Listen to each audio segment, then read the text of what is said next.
salah satu alasan hukum yang paling penting untuk mengajukan PK dalam hal ini adalah terjadi kehilapan hakim atau kekeliruan. Ada pertentangan yang sangat nyata di situ yang diperlihatkan oleh hakim. Yang pada intinya hanya mempertimbangkan bahwa tidak ada pelanggaran atau tidak ada kesalahan penerapan hukum. Nah, ini kan juga menjadi potensi dari kehilapan hakim itu sendiri, sehingga kami mengajukannya sebagai salah satu dalil dalam permohonan PK. Bahwa apa yang saya lakukan hari ini adalah sebagai komitmen juga terhadap almarhumah Dini Sera dan ibunya yang wafat karena kematian yang sangat keji begitu ya, dan kemudian mengungkap dari situ adanya mafia peradilan termasuk di Mahkamah Konstitusi.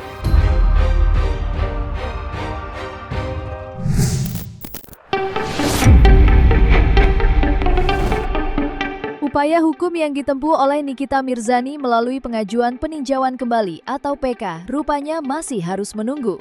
Sidang perdana yang telah dijadwalkan sebelumnya belum dapat digelar dan akhirnya harus ditunda. Bukan tanpa alasan, absennya jaksa penuntut umum membuat agenda persidangan belum bisa dilanjutkan. Alhasil, Majelis Hakim memutuskan untuk mengagendakan kembali sidang tersebut pada 1 Juli mendatang. Penjadwalan ulang ini dilakukan demi memastikan seluruh pihak yang berkaitan dengan perkara hadir secara lengkap, sehingga proses hukum dapat berjalan lebih optimal dan sesuai dengan ketentuan yang berlaku. Jadi memang persidangan hari ini adalah persidangan awal terkait dengan permohonan peninjauan kembali Nikita Mirzani, ya, melalui kami penasihat hukumnya mengajukan PK kira-kira 2 minggu yang lalu ke 3 minggu yang lalu. Nah, hari ini adalah panggilan sidang pertama. Nah, sidang pertama ini ditunda karena perwakilan dari kejaksaan dipanggil secara patut, tidak mempunyai alasan yang jelas, tidak memberikan alasan apa ke pengadilan, tidak hadir dengan alasan yang tidak jelas. Artinya persidangan ini sesuai dengan hukum acara harus ditunda ya, sekali. Persidangan ini ditunda untuk di tanggal 1 Juli nanti, persidangan kedua dari pemohon PK, karena sifatnya adalah sifat speedy trial, jadi harus cepat. Permohonan PK ini harus mengedepankan percepatan dari sidang itu sendiri, sehingga kalau di minggu berikutnya pihak kejaksaan tidak hadir, maka akan dilanjutkan pada pemeriksaan dari perkara itu sendiri atau dari materi permohonan PK itu sendiri. Demikian. Di balik pengajuan PK ini, tim kuasa hukum Nikita Mirzani melihat adanya hal yang dinilai janggal dalam pertimbangan hukum sebelumnya. Kuasa hukum Nikita, Usman Lawara, menilai terdapat kekhilafan yang akhirnya membuat putusan perkara menjadi berbeda. Usman pun mempertanyakan mengapa ada perkara dengan pasal dan pokok tuduhan yang disebut memiliki kemiripan, tetapi justru berujung pada putusan yang tidak sama. Menurutnya, perbedaan tersebut perlu mendapat penjelasan yang lebih terang. Karena itulah, persoalan ini menjadi salah satu poin penting yang dibawa dalam pengajuan peninjauan kembali. Langkah tersebut ditempuh demi mencari kepastian hukum sekaligus mendapatkan rasa keadilan yang dianggap belum sepenuhnya terjawab. Banyak sih dasarnya. Pertama, bahwa terdapat kekhilafan hakim dalam menjatuhkan putusan baik tingkat pertama, banding maupun kasasi. Ya. Yang kedua, alasan yang paling krusial itu adalah terkait dengan pertimbangan disparitas hukum. Di satu sisi ada 2 perkara yang identik nih, ya.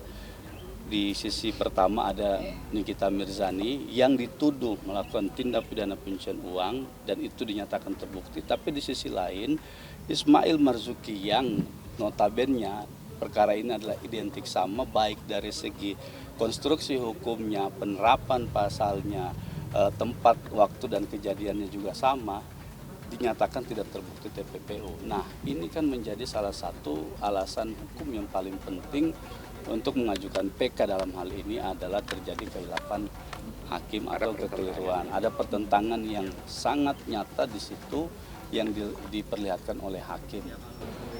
banyak sekali kejanggalan-kejanggalan dalam putusan itu yang tidak pernah dipertimbangkan pada tingkat pertama, tingkat banding, apalagi tingkat kasasi, yang pada intinya hanya mempertimbangkan bahwa tidak ada pelanggaran atau tidak ada kesalahan penerapan hukum. Nah, ini kan juga menjadi potensi dari kehilapan hakim itu sendiri, sehingga kami mengajukannya sebagai salah satu dalil dalam permohonan PK.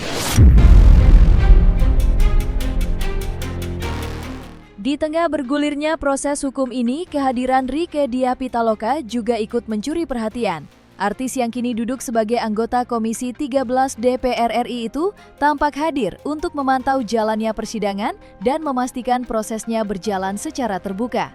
Rieke menegaskan bahwa kehadirannya bukan untuk ikut campur dalam substansi perkara yang sedang dihadapi Nikita Mirzani. Ia mengaku hanya menjalankan fungsi pengawasan sebagai wakil rakyat, sekaligus memastikan setiap warga negara mendapatkan hak yang sama di hadapan hukum. Baginya, transparansi dan akuntabilitas menjadi kunci penting agar kepercayaan publik terhadap proses peradilan tetap terjaga. Karena itu, setiap tahapan hukum dinilai perlu berjalan secara terbuka dan dapat dipertanggungjawabkan. Jadi saya harus mengatakan bahwa saya hadir ke sini bukan dalam rangka mengintervensi proses hukum atau mempengaruhi putusan pengadilan begitu. Karena kebetulan saya bertugas di Komisi 13 DPR RI yang membidangi masalah hukum dan HAM, dan ini merupakan pelaksanaan fungsi pengawasan sebagai anggota DPR yang dijamin oleh Undang-Undang Dasar Negara Republik Indonesia, khususnya dalam memastikan penegakan hukum, etika peradilan, perlindungan hak asasi manusia, serta tegaknya prinsip keadilan bagi setiap warga negara. Saya memandang bahwa kepercayaan publik terhadap lembaga peradilan merupakan fondasi utama negara hukum. Karena itu setiap proses peradilan yang menjadi perhatian masyarakat harus dijalankan secara transparan, akuntabel, profesional, dan sesuai prinsip due process of law. Dalam perkara Nikita Mirzani terdapat sejumlah fakta yang patut diklarifikasi demi menjaga kepercayaan publik terhadap sistem peradilan. Pada tingkat pertama, Pengadilan Negeri Jakarta Selatan menjatuhkan pidana 4 tahun penjara. Pada tingkat banding, Pengadilan Tinggi DKI Jakarta memperberat hukuman menjadi 6 tahun penjara dan denda 1 miliar. Dan kemudian Mahkamah Agung menolak kasasi terdakwa maupun penuntut umum sehingga putusan banding tetap berlaku. Fakta tersebut menimbulkan pertanyaan yang sah mengenai dasar perubahan putusan dari 4 tahun menjadi 6 tahun. Proses pemeriksaan kasasi yang berlangsung sangat cepat sejak distribusi berkas kepada majelis serta jeda waktu yang cukup panjang hingga diterimanya salinan resmi putusan. Pertanyaan ini bukan tuduhan, melainkan bagian dari pengawasan publik yang sah dalam negara hukum. Perhatian publik juga muncul karena Ketua Majelis Kasasi adalah Hakim Agung Susilo dalam perkara yang sama dengan perkara Ronald Tanur nomor 1466K/Pid/2024 terkait kematian Dini Sera Afriyanti yang kebetulan saya juga mengadvokasi bersama kuasa hukumnya Mas Dimas dari Surabaya. Hakim Agung Susilo pada kasus pembunuhan yang sudah terbukti sekarang, pembunuhan Dini Sera, itu menyampaikan dissenting opinion yang menegaskan pentingnya 2 alat bukti yang sah, keyakinan hakim, dan pembuktian mens rea atau niat jahat. Pendapat tersebut menunjukkan pentingnya kehati-hatian dan standar pembuktian yang tinggi dalam perkara pidana. Perkara Dini Sera ini juga memiliki makna penting karena dari rangkaian penanganannya kemudian terungkap dugaan praktik mafia peradilan yang menyeret mantan pejabat Mahkamah Agung Zarof Richard. Fakta tersebut menjadi pengingat bahwa pengawasan terhadap integritas peradilan bukanlah tindak berlebihan, melainkan kebutuhan untuk menjaga marwah lembaga peradilan. Beliau membantu itu karena melihat kasus ini adalah kasus yang cacat hukum, ya. Cacat dari segi formil maupun dari segi material. Kita tahu beliau, ya, Bu Rieke itu memang sering menyuarakan hal-hal yang menyangkut ketidakadilan terhadap masyarakat yang diperlakukan secara tidak adil. Nah, dalam kasus ini public figure Nikita Mirzani mendapat perlakuan yang sama gitu loh.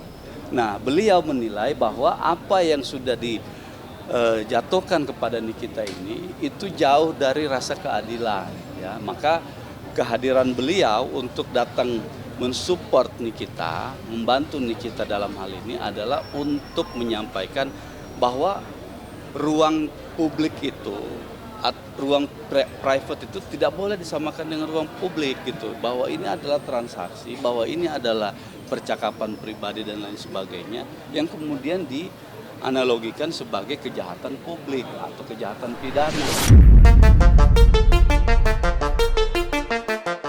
Di balik proses hukum yang masih bergulir, kondisi Nikita Mirzani di dalam tahanan dikabarkan sedang dalam kondisi prima.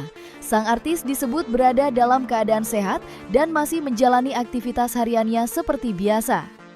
Sementara itu, jelang sidang lanjutan yang dijadwalkan pekan depan, tim kuasa hukum Nikita memilih memusatkan perhatian pada persiapan materi persidangan. Sejumlah langkah pun mulai dimatangkan, termasuk rencana menghadirkan saksi ahli yang diharapkan dapat memperkuat memori peninjauan kembali atau PK yang telah diajukan. Dengan berbagai persiapan tersebut, kubu Nikita berharap sidang berikutnya dapat menjadi momentum untuk mengurai kembali sejumlah poin yang dinilai penting dalam upaya mencari kepastian hukum. Kondisinya alhamdulillah sehat, dia baik-baik saja, tidak ada masalah gitu. Nah, makanya dia menyampaikan untuk PK harus segera dimasukkan gitu kan. Jadi gini, tadi sudah dimusyawarahkan sama majelis. Kami beberapa minggu yang lalu seminggu yang lalu itu mengirimkan surat memang untuk meminta prinsipal Nikita Mirzani datang untuk menghadiri persidangan ini. Tapi hakim berdasarkan SEMA 2016 itu mengatakan bahwa kewajiban itu tidak lagi menjadi wajib. Kalau di SEMA sebelumnya 2012 wajib. Nah, 2016 itu tidak lagi menjadi wajib dan diperbarui di SEMA 2018 itu. Tapi ya kami tetap meminta kehadiran dari pemohon prinsipal Nikita Mirzani ini ada rujukannya berdasarkan putusan Mahkamah Konstitusi nomor 34 dan seterusnya itu di tahun 2013 menegaskan bahwa kehadiran dari pemohon PK prinsipal itu wajib hukumnya, itu putusan Mahkamah Konstitusi ya. Salah satu pertimbangannya adalah karena Mahkamah berpendapat bahwa pemidanaan itu adalah diberikan kepada yang bersangkutan secara pribadi. Maka ketika melakukan atau mengajukan PK harus juga prinsipal pribadi itu datang untuk menyampaikan bahwa satu, apa yang didalilkan dalam pemohon PK itu adalah hal-hal yang berkaitan dengan misalnya kehilafan atau kekeliruan yang dilakukan oleh hakim. Kedua, untuk memastikan bahwa pemohon PK itu, pengajuan permohonan PK itu diajukan secara sendiri atau diajukan atas inisiatif dari Nikita Mirzani sendiri. Ketiga, ya ini untuk pemenuhan penandatanganan berita acara dari permohonan PK. Nah, 3 poin itulah yang tadi kami sampaikan di persidangan bahwa Nikita itu wajib harus datang ke persidangan ini gitu. Nah, cuman hakim masih mempertimbangkan itu, nanti mudah-mudahan di persidangan berikutnya bisa dihadirkan.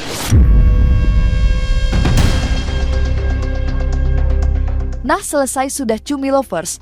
Saksikan terus Cumi Kem In-Depth, kabar lengkap, mendalam, dan akurat dari narasumber terpercaya. Dan jangan lupa untuk like, subscribe, dan juga share channel YouTube Cumi Cumi.